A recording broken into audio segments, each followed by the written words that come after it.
बालिके, तुला दर्शन नाही होणार. शबरी विचारते, गुरुजी माझं काही चुकलं का? माझ्याकडून काही साधना कमी पडेल का? मतंग सांगतात, बाळा, दर्शन तुला होणार नाही, तुझं दर्शन घेण्याकरता प्रत्यक्ष राम येतील. 16व्या वर्षी सांगितलं.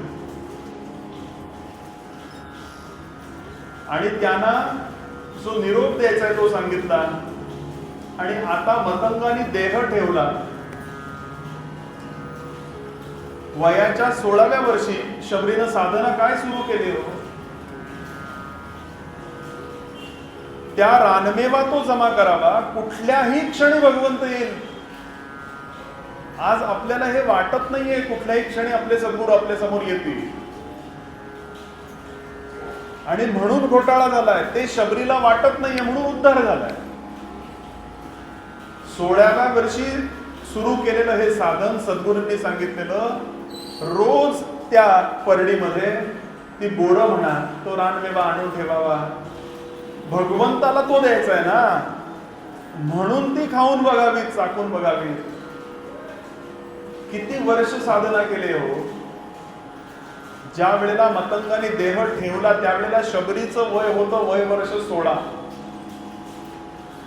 आणि रामचंद्र ज्या दिवशी तिच्या जीवनामध्ये आले त्यावेळेला तिचं वय होतं 96. श्रोते हो, त्या शबरीला एकदाही असं वाटत नाही माझे सद्गुरू माझ्याशी खोटं बोलले असतील. समर्थ सांगतात, असे हो जया अंतरी भाव जैसा, वसे हो तया अंतरी देव तैसा. विचार केला शबरीने, कसे असतील सद्गुरू माझे, कसे असतील रामचंद्र.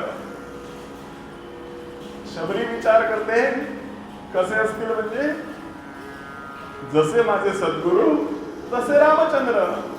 काय भाबडी कल्पना आहे हो. मतंगाने ज्याप्रमाणे जटाबंधन केलेलं असेल, केस बांधलेले असतील, वल्कल लावून राहणारे हे माझे सद्गुरू तसेच रामचंद्र असतील.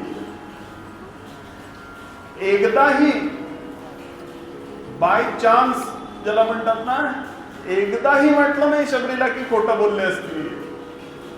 विचार करूया, जो भाव धारण केलाय ना, जे रूप डोळ्यासमोर आणलंय ना गेली 80 वर्ष, त्या रूपामध्ये रामांना यायला लागलं की नाही सांगा ना.